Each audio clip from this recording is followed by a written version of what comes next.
ایران کا ایک شہر ہے کرمان، وہاں پہ ایک شخص ہے حاج ماشاءاللہ، غالباً اب بھی زندہ ہے۔ پورے کرمان میں جب امام حسین کی مجلس کرواتا ہے، کسی بادشاہ اور وزیر کی مجلس میں بھی اتنے طعام نہیں ہوتے جتنا اس کی مجلس میں امام حسین کا نظر و نیاز ہوتا ہے۔ ہمارے ایران کے استاد کہتے ہیں کہ جب میں ان سے ملنے گیا اور اسی نیت سے ملنے گیا کہ پوچھوں تو صحیح آپ کے پاس اتنا پیسہ آتا کہاں سے کہ آپ امام حسین کے اتنے سفرے اور اتنے طعام لگاتے ہیں۔ جب ملنے گیا تو کہا کہ ایک بوڑھا سا تھا 70 ایئرز کا، چہرے پہ عجیب نورانیت تھی، اور بیٹھا اور مجھے کہنے لگے کہ آج تک حسین کی میں نے جب بھی نیاز کیا میں نے جیب سے ایک پائی نہیں لگائی، مجھے نہیں پتا یہ کہاں سے آتا ہے، کون دے کر جاتا ہے۔ یہ آپ نے پریکٹیکلی مثلا امام بارگاہ بناتے وقت کس نے سوچا تھا اتنی بڑی امام بارگاہ مثلا بن جائے گی؟ جب آپ اہل بیت کا کام کرتے ہیں تو ایسے لوگوں کی مدد آتی ہے، کیونکہ کام جب ان کا ہے تو میں کیوں گھبراؤں، راہ جب ان کی ہے تو بندہ کیوں گھبرائے، وہ خود اپنا راستہ بناتا ہے۔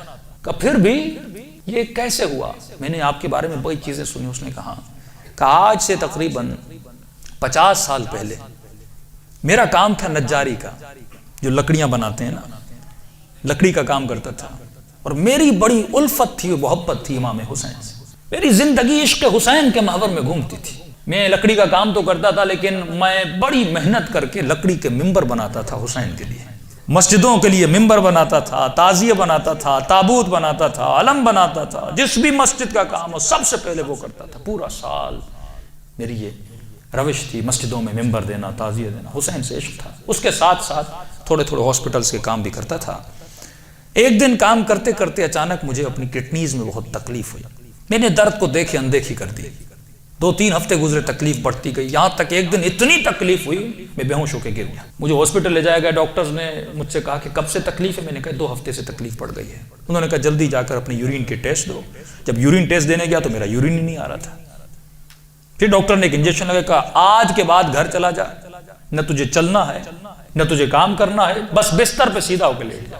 کہ جب گھر پہنچتے پہنچتے میرے پاؤں پھول گئے، اور کہتا ہے کہ مولانا اس دن کا سونا 4 سال تک میں اسی طرح بستر پہ سویا رہا، 4 سال تک میں بستر سے اٹھ نہیں سکا، بدن پھول گیا، نہ ہاتھ ہلا سکتا ہوں نہ پاؤں ہلا سکتا ہوں، یہاں تک کہ میں نے آنکھوں سے دیکھنا بھی چھوڑ دیا، بس مجھے کانوں سے آوازیں سننے آتی تھی۔ کہ جب اس تکلیف میں پہنچا نا، اپنے جتنے رشتہ دار تھے سب چھوڑ کے چلے گئے۔ ایک میری بوڑھی ماں تھی، لوگ میرے قریب نہیں آتے تھے کہ یہ بیمار ہے اس کے قریب نہیں جاؤ، لیکن میری بوڑھی ماں میری خدمت کرتی رہی۔ ماؤں کی قدر کرو جب تک زندہ ہیں، اور زندہ نہیں ہے نا تو کم از کم ہفتے میں ایک بار قبر پہ ضرور جایا کرو۔ مرنے کے بعد بھی ماؤں کی دعائیں بچوں کو ضرور لگتی ہیں۔ کہ اس ماں نے میری خدمت ایسے کی جیسے میں بچہ تھا۔ کہ ایک دن مجھے یہ ہو گئے ہاسپٹل آنا جانا، بدن بہت پھول گیا، کھال بالکل نرم ہو گئی۔ کہ ہاسپٹل لے جایا گیا، ڈاکٹر نے جب مجھے پلٹا تو میری پیٹھ پہ کیڑے پڑ چکے تھے، کیونکہ بدن نرم ہو چکا تھا۔ میری ماں ڈاکٹر کو کہتی تھی بیٹے کو پانی پلاؤں، کہتا تھا نہیں، بس چمچ کو گیلا کر کے اس کی زبان پہ رکھو۔ کہا 4 سال میں نے وہ پیاس چکھی جس کو سوچ کے میں حسین پہ روتا تھا۔ شدت پیاس میں میں نے بس دل میں نے حسین حسین حسین کو پکارا، اپنے آقا کو۔ میں نے امید نہیں توڑی، حسن ظن تھا میرے آقا حسین پہ، بس یہی کہتا تھا مولا میں آپ کے ممبر بناتا ہوں، مولا میں آپ کے تعزیے بناتا ہوں، مولا مجھے یقین ہے کہ آپ مجھے ضرور بچا لیں گے۔ کہ جب آخری دن ہاسپٹل میں گئے تو ڈاکٹرز نے میری ماں کو کہا بس یہ چند دن کا مہمان ہے، اسے گھر لے جاؤ۔ کہ یہ میں نے آواز سنی، اور سنی تو میں رو پڑا۔ میں نے کہا امام حسین 4 سال سے آپ سے امید لگا کر بیٹھا ہوں، مولا کیا آپ کا عاشق اسی طرح مر جائے گا؟ دنیا کیا کہے گی؟ حسین کے ممبر بناتا تھا اور حسین نے اسے شفا ہی نہیں دی۔ کہ میری ماں نے گھر کے سرداب میں لا کر مجھے سلا دیا۔ کہ وہ دن تھے محرم کے دن، پہلی محرم ہوئی، میری ماں نے جلدی جلدی گھر میں صفائی کرنا شروع کی، اور نیچے آئی کہنے لگی میرے لال محرم شروع ہو گیا ہے، اب میں تجھے حسین کے حوالے کرتی ہوں، میں جاتی ہوں مجلس سننے۔ کہتا ماں یہ کہہ کر چلی گئی، اس سرداب میں سو رہا تھا، 4 محرم کی رات آئی، آج بھی اس کا گھر موجود ہے، سب کچھ ہے۔ 4 محرم کی رات آئی، میں نے دیکھا کھڑکی سے ایک پرندہ اندر آیا۔ کہتے تب تک کان کام کرتے تھے، لیکن جیسے یہ پرندہ آیا میری آنکھوں نے دیکھنا شروع کیا۔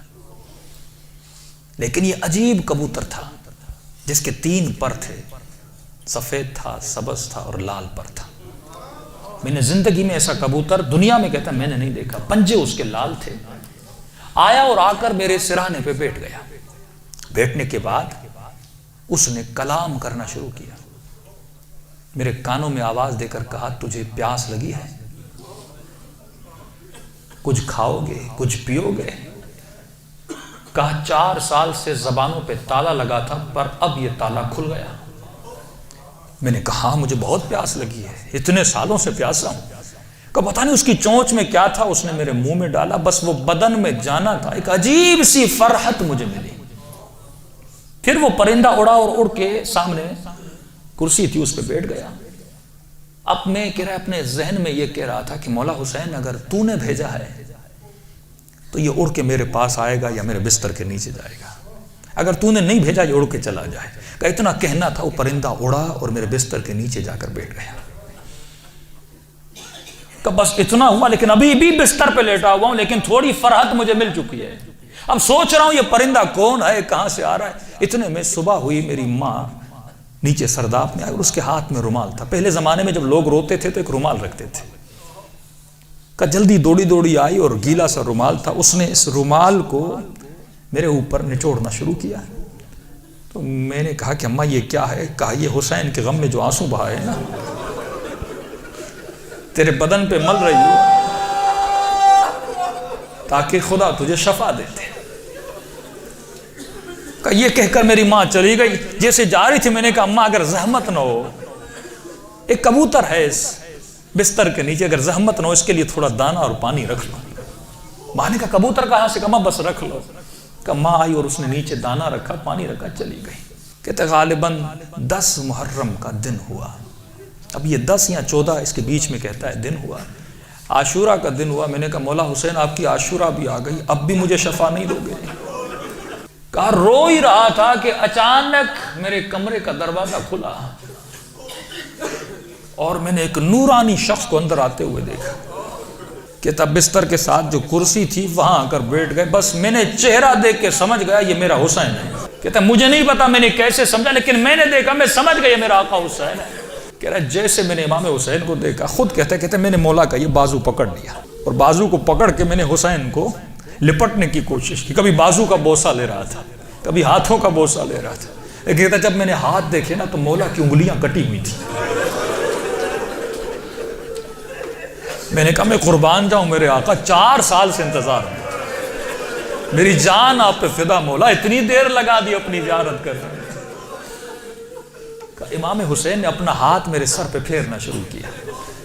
کہا آج ماشاءاللہ ہم آ گئے، ہمارا انتظار تھا، ہم آ گئے، تیرا انتظار ختم ہو گیا، بتا تجھے کیا چاہیے؟ میں نے کہا میں نہیں بتاؤں گا، آپ کو پتا ہے مجھے کیا چاہیے، آپ میرے حال کو دیکھ رہے، میں زبان سے کچھ نہیں مانگوں گا، آپ کو پتا ہے کہ مجھے کیا چاہیے۔ کہا اتنا کہنا تھا، حسین نے میرے وجود پہ ہاتھوں کو پھیرنا شروع کیا، میرے ہاتھوں کو پھیرا، میرے کاندھوں کو پھیرا، میرے جسم پہ ہاتھ لگائے۔ کہا آج ماشاءاللہ جو تجھے چاہیے تھا حسین نے دے دیا۔ میں نے کہا آپ کا بہت شکریہ۔ کہ مولا میں نے ایک نظر کی تھی۔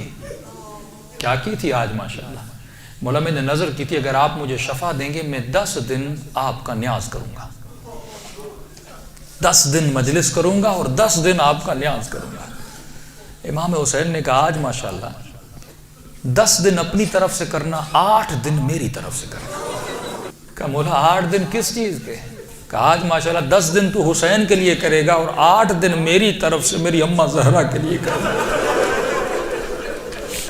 کہتا یہ کہہ کر حسین چلے گئے اور جب چلے تو میں رونے لگا۔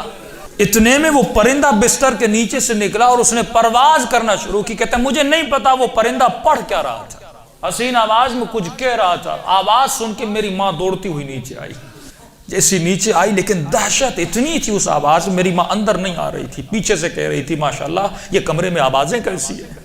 میں رو کر کہہ رہا تھا اماں اندر آ جاؤ، حسین نے مجھے شفا دے دی۔ کہ یہ بوڑھی ماں دوڑی دوڑی آئی، کبھی دائیں دوڑ رہی ہے کبھی بائیں دوڑ رہی ہے، کہاں ہے میرا آقا حسین؟ کہا میں بستر پہ بیٹھا تھا، وہ سوجن ہر چیز ختم ہو گئی۔ کہ یہاں تک وہ کبوتر پرواز کر کے چلا گیا، یہ بوڑھی کبھی کرسی کے بوسے لے رہی ہے، کبھی بیٹوں کے ہاتھوں کو چوم رہی، یہاں میرے حسین کے ہاتھ لگے تھے۔ روتی ہوئی جب صحن میں آیا، ہمسایوں نے سمجھا یہ مر گیا ہے، دوڑے دوڑے آئے کہ ماں رو رہی ہے، شاید بیٹا مر گیا ہے، لیکن جب پہنچے کیا دیکھا، اسے حسین نے زندگی عطا کر دی تھی۔ عزیزو جب یقین ہو نا، یقین نہ ٹوٹے، جب اہل بیت پہ بھروسہ ہو، تو پھر قاسم والی صفات تیرے وجود میں آتی ہیں کہ چچا الموت لی احلا من العسل، شہد سے زیادہ میٹھی ہے۔ پھر زینب کا فلسفہ سمجھ میں آتا ہے کہ میری بیوی فرماتی ہیں ما رأیت الا جمیلہ، اگر یہ اللہ کی طرف سے تھا تو حسن ہے، تو اگر چیزوں کو خدا کی طرف سے سمجھو اور اہل بیت سے وہ تعلق بناؤ جو تعلق انہوں نے بتایا ہے، معکم فی الدنیا والآخرہ، معیت اہل بیت کی خواہش کرو۔ اور ایک وصیت یا نصیحت آپ کو کر دوں کہ کچھ زیادہ بھی نہیں کر سکتے نا، کم بھی کیا کرو۔ مثلا ڈیلی نماز تہجد نہیں پڑھ سکتے نا، مستحب ہے 2 رکعت شفع پڑھ لیا کرو، 1 وتر پڑھ لیا کرو۔ وقت نہیں ملتا بیٹھ کے پڑھو، بیٹھ کے نہیں پڑھ سکتے نا، چلتے چلتے پڑھ لو، مستحب نماز ہے، چل کے بھی پڑھ سکتے ہو۔ کیوں؟ کیونکہ اگر قیامت میں خدا کہے نا کہ وہ کہاں ہیں جنہوں نے نماز شب پڑھی تھی، کم از کم تو آگے جا تو سکے، کم از کم آگے جا تو، بھائی میں نے پڑھی تھی، اب آگے جا کے یہ ہوگی کس نے صحیح پڑھی نہیں پڑھی، لیکن کم از کم اس لائن میں تو تمہارا نام ہونا۔ جب آواز آئے این الرجبیون، کم از کم رجب کے مہینے میں 1 روزہ رکھا کرو تاکہ قیامت میں اللہ کہے کہاں ہے رجبیون، تو تو آگے بڑھے، ہاں میں نے 1 روزہ رکھا تھا۔ زیادہ نہیں، چھوٹا چھوٹا عمل بھی ضرور کیا کرو تاکہ تمہارا نام اس لسٹ میں چلا جائے۔ جب اس فہرست میں نام چلا جائے گا تو قیامت میں سرخرو ہو جاؤ۔